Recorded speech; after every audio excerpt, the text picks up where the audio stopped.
Salut à tous l'équipe, j'espère que vous avez la forme, content de vous retrouver pour une nouvelle émission L'Expert, votre émission quotidienne sur YouTube pour qu'on décortique ensemble les différentes rencontres NBA pour que je puisse vous partager mes analyses, mes conseils et évidemment mon expérience sur chaque rencontre du jour. Alors pour ceux qui ne me connaissent pas, je vais me présenter, je suis Dorado, parieur professionnel au Mexique, ça fait plus de 10 ans que j'aide les parieurs dans la francophonie à augmenter leurs revenus grâce à leur passion des paris sportifs. Et si c'est aussi ton objectif, bienvenue à toi. N'hésite pas à t'abonner à la chaîne YouTube, d'activer la cloche des notifications pour ne louper aucune des prochaines vidéos. Évidemment, de me suivre sur le média social de ton choix. Les liens de tous mes réseaux sociaux sont dans la description de la vidéo. Voilà, bon j'espère que vous avez la forme mes amis parce qu'on a une petite carte aujourd'hui de 3 matchs et voilà ça va être un petit peu fade aujourd'hui par rapport à la soirée exceptionnelle qu'on a eue hier, un point de vue performance individuelle en NBA. On va faire le petit récapitulatif de la veille et j'espère que vous avez encaissé. Alors normalement par rapport au conseil de la vidéo d'hier, si vous avez tout joué en simple et tout joué en flat betting, vous avez normalement pas perdu d'argent ou alors très peu, puisque je crois qu'on en gagne 4, on en perd 4. Pour ma part je n'avais rien validé cette nuit, j'avais des pistes mais c'était trop juste par rapport à ma marge d'erreur pour valider certains pronostics, donc certains seraient passés comme Indiana, d'autres ne seraient pas passés contre les Clippers. Mais voilà, c'était trop fin en marge de value, du coup j'ai plutôt laissé. Mais en tout cas, si vous avez suivi les différents conseils, vous avez pu peut-être tirer votre épingle du jeu si vous avez fait vos analyses aussi de votre côté. Alors New York qui s'impose 102-83 dans cette rencontre de merde à 21h qui était vraiment nulle. Heureusement qu'on m'a dit est-ce que tu vas streamer ce match? Heureusement que je l'ai pas fait les amis, parce qu'on serait bien ennuyé. Et je vous avais conseillé le over dans ce match là qui est pas passé. Les Lakers qui s'imposent 121-115 avec un énorme LeBron James dans cette rencontre. Je vous avais conseillé le under qui est passé. Les Cavs qui s'imposent, mes petits Cavs, 145-134 avec une performance monumentale, légendaire, historique. On n'a plus de mots pour qualifier ça, de Donovan Mitchell. On n'a pas vraiment vu venir quand même. Les 71 points, 11 rebonds, 8 passes. C'est quand même incroyable. J'ai pas revu ça depuis Kobe Bryant et ses 81 points. Je me souviens, je m'étais levé le matin et à l'époque, c'était en 2006 si je me trompe. Non, pas 2006, 2004, dans ces zones-là. On pouvait pas trop regarder les matchs, il n'y avait pas le NBA League Pass et tout, c'était un match par semaine sur Canal, etc. Et je me lève le matin et tout, je me rase, etc. Et à la radio, performance légendaire de Kobe Bryant, 81 points. Et j'étais là, j'ai vu, mais non, c'est sérieux. Et s'il avait marqué 81 points, c'était à peine croyable quand t'entends ça. Quand tu sais que le record c'est 100 points il y a très longtemps, 71 points en basket moderne, c'est monstrueux quand même. Et victoire des Cavs 145-134, il a marché complètement sur l'eau. Je vous invite à regarder le lancer franc qui rate, il prend le rebond, il met à la dernière seconde pour arracher la prolongation. C'est le mec, c'était Dieu hier, clairement, tu pouvais rien faire. Bref, ça arrive des fois qu'en betting on est comme ça, on passe absolument tout. Ceux qui m'ont suivi cet été peuvent en témoigner, où on passait absolument tous les pronostics quasiment, et on avait fait un été monumental et on était un peu Donovan Mitchell cet été au niveau du betting. Les Pacers que je vous avais conseillé 122-114 qui s'imposent, donc ça c'est cool pour tous ceux qui ont suivi les Pacers. Les Sixers qui s'imposent 120-111 avec je crois une énorme performance de Joel Embiid, je sais plus combien de points. Brooklyn qui s'impose 139-103 dans cette rencontre. Les Rockets qui restent dans l'handicap que je vous avais conseillé de plus 7,5 contre Dallas. Les Wolves qui s'imposent 124-111, c'était le match potentiellement piège pour Denver et je vous avais conseillé Minnesota. Le under entre Golden State et Atlanta qui ne passe pas, avec une victoire à la dernière seconde sur un panier de Looney, 143-141 avec une énorme perf de Klay Thompson aussi, 54 points dans cette rencontre. Le under Portland-Détroit qui ne passe pas non plus, 135-106, et le conseil des Clippers 100-110 qui s'incline face au Miami Heat et qui ne passe pas aussi. Donc Clippers ça ne passe pas, le under ici ça ne passe pas, le under ça ne passe pas, ici ça passe, ici ça passe et ça perd, donc ça fait 4-4. 4-4, donc sur des cotes autour de 2, normalement en flat betting, vous ne perdez pas d'argent, ou alors très peu. Voilà, ce soir on a 3 matchs. Alors pour ceux qui ne savent pas, on prend toujours en référence les codes de Pinacle PS3838. puisque c'est eux qui proposent les meilleures cotes sur le marché mondial. Donc si vous voulez augmenter vos revenus, il vaut mieux parier sur les meilleures cotes, hein. C'est plus intelligent, on va dire ça comme ça. Donc si vous voulez un compte, bah, vous pouvez passer par un des brokers les plus fiables au monde, Asian Connect. C'est par eux que je suis passé pour ouvrir mon premier compte il y a une dizaine d'années, très fiable, très pro. Vous avez juste à remplir le formulaire, sélectionner PS3838 ici.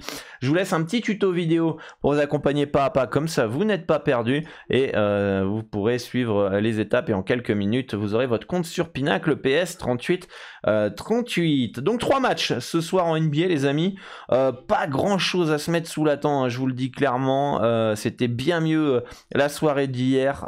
Aujourd'hui on va pouvoir attaquer la première rencontre, c'est les Bucks qui partent logiquement favoris face aux Wizards avec une projection 116 à 109, victoire de 7 points de Milwaukee selon moi.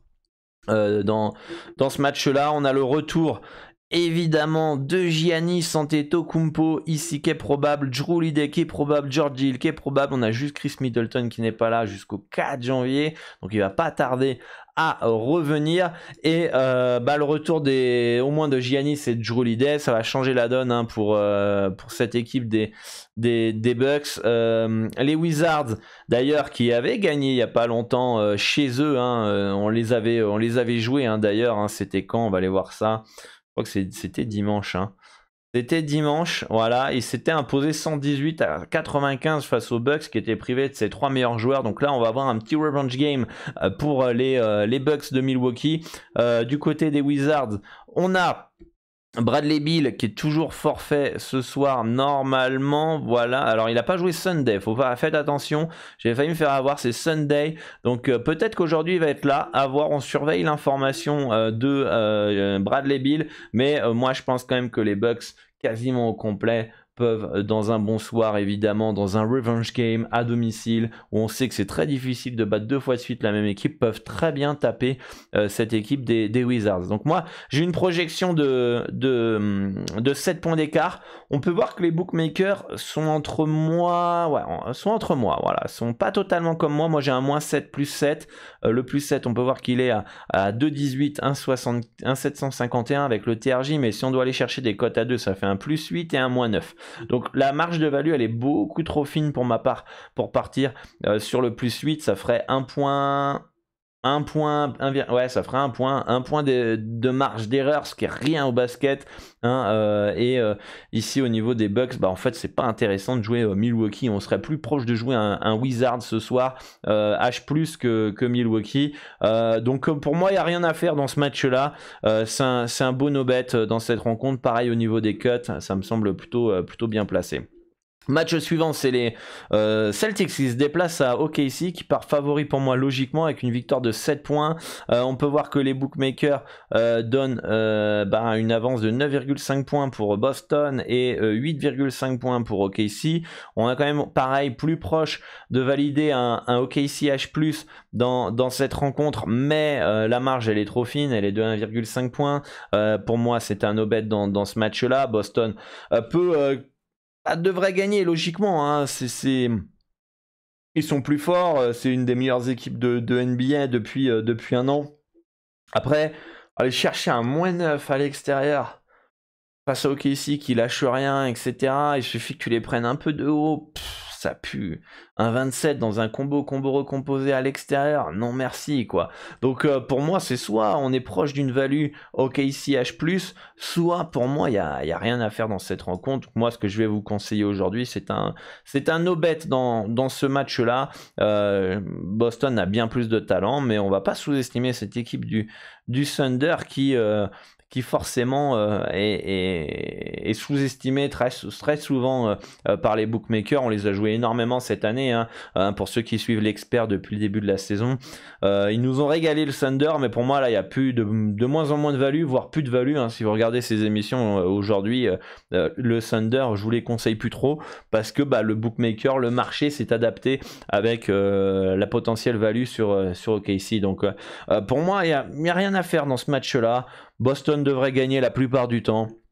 Mais c'est pas intéressant au niveau des cotes. Et enfin, dernier match, c'est le Jazz qui part sur qui reçoit les Kings de Sacramento. Projection victoire de 4 points du Jazz, 122 à 118. Les bookmakers donnent une victoire de 3,5 points du Jazz. Ça a un peu bougé en faveur des marchés, en faveur du Jazz, hein. On peut voir que le moins 2,5 était, si vous regardez sur Odds Portal, était à 1,90, je retrouve à 1,83. Pour moi, il y avait de la value en ouverture sur Utah qui était très très fine, la value. Maintenant, il n'y en a absolument plus. Hein, sur le Jazz, c'est vrai que ça se joue à rien, mais en NBA, vous n'avez pas des values monstrueuses. Hein. Les values monstrueuses se trouvent surtout sur les marchés de niche. Donc les marchés de niche, c'est quoi? C'est la deuxième division espagnole, c'est la deuxième division française, c'est la République tchèque, c'est peut-être le Japon, etc. C'est là où vous allez avoir le plus grosse value sur les marchés de masse comme la NBA, la Liga, l'Euroleague, qui sont bien mieux ajustés. Pourquoi? Parce que les bookmakers ont plus de data, parce que les bookmakers ont un algorithme un peu plus précis, et surtout il y a la loi des grands nombres qui fait que comme il y a de plus en plus de parieurs qui parient ces championnats-là, ajuste les cotes en closing. Donc en NBA, vous avez rarement des values de 10 points d'écart entre mes projections et l'handicap du book, hein. Vous pouvez voir très souvent dans cette émission, c'est assez proche. Si on ferait une émission sur la République tchèque, par exemple, vous verriez que peut y avoir des très gros écarts sur les différentes projections et handicaps. Donc voilà, de toute façon, si vous voulez suivre l'ensemble de mes pronostics sur plus de 100 championnats, vous pouvez rejoindre le club, le lien est dans la description. Donc pour moi, le Jazz peut très bien s'imposer à domicile. Deux équipes qui vont courir, qui vont jouer offensif. Donc ça laisse une chance aux Kings. Les Kings peuvent très bien suivre le tempo du Jazz. Après, c'est jamais simple d'aller jouer à Salt Lake City. Historiquement, c'est compliqué. Et c'est pour ça que j'ai un avantage à cette équipe du Jazz. Logiquement, pour moi, favori face à Sacramento, où on a quand même encore l'incertitude autour de Sabonis. Est-ce qu'il est à 100%? Moi je serais pas étonné que parfois les Kings ça tombe entre guillemets de nulle part parce qu'on s'y attend, mais voilà, aujourd'hui Sabonis est là, je serais pas étonné que ce soir on ait une info vers 21h, 22h, Sabonis forfait, quoi. Donc c'est le danger de jouer les Kings en ce moment, c'est que Sabonis joue blessé. Est-ce qu'il est à 100%? Je ne pense pas. Quand t'es blessé, t'es pas à 100%. Et de deux, on peut avoir la star des Kings qui peut être forfait à n'importe quel moment. Ça se trouve, il joue là en ce moment, mais peut-être que demain, il va jouer ce soir, mais demain ou après-demain, ils vont rejouer et on va avoir la news que Sabonis va être forfait 2 semaines, quoi, ou voire même toute la saison. Donc moi je me méfie beaucoup de Sacramento en ce moment. Je préfère modérer avec cette équipe parce que on sait jamais avec un joueur comme Sabo qui est capable de mettre 30 points, prendre 20 rebonds, quoi. Donc c'est un joueur très très important. Donc voilà, pour moi il n'y a rien à faire ce soir, on garde la bankroll au chaud, les amis. C'est un beau no-bet ce soir. Dites-moi en commentaire par contre ce qui vous intéresse en commentaire. Je voulais aussi encore une fois remercier évidemment tous ceux qui ont commenté hier. Ça fait plaisir. On a presque tapé les 2000 vues, putain. On est à combien? Je vous avais dit combien? 2986 vues, 79 commentaires, 123. Merci à tous ceux qui prennent le temps de liker et de commenter. Merci à Théo encore une fois pour son don, pour son pourboire, on va appeler ça comme ça. Ça fait plaisir, ça motive. Et merci à tous en tout cas. On va espérer taper les 2000. Ah, peut-être pas sur aujourd'hui. 2000, on a une petite carte aujourd'hui. Il y a peut-être moyen qu'on fasse pas les 2000. Mais sachez qu'on n'a jamais fait 3000 vues sur cette émission L'Expert. Donc si vous partagez et likez et vous continuez à soutenir le travail en commentant, partageant, likant, etc., eh bien, on va finir par les taper ces 3000 vues. En tout cas, je vous fais confiance pour partager cela. Un grand merci à tous. On se retrouve sur le Discord. Le lien est dans la description pour échanger avec l'ensemble de la communauté, moi-même, et pas seulement sur la NBA, mais sur tous les sports. Si vous voulez apprendre des autres membres plus expérimentés. Ceux qui sont sur iOS, si vous êtes sur Telegram, d'ailleurs rejoignez tous le Telegram, il y a un prono gratuit pour aujourd'hui, je sais plus à quelle heure il est le match, mais je crois qu'il est à 20h heure française, donc il est sur le Telegram. Vous avez un pronostic par semaine gratuit sur le Telegram public, donc vous avez le lien dans la description, et dans les commentaires, dans les messages épinglés du Telegram, vous avez un tuto pour rejoindre le Discord via iOS. Donc voilà, rejoignez le Telegram les amis, rejoignez Discord et suivez-moi sur les différents réseaux sociaux. Moi je vous dis à demain pour une nouvelle vidéo. Bonne chance à tous pour vos pronostics, soyez prudents dans votre money management et à très vite. Ciao.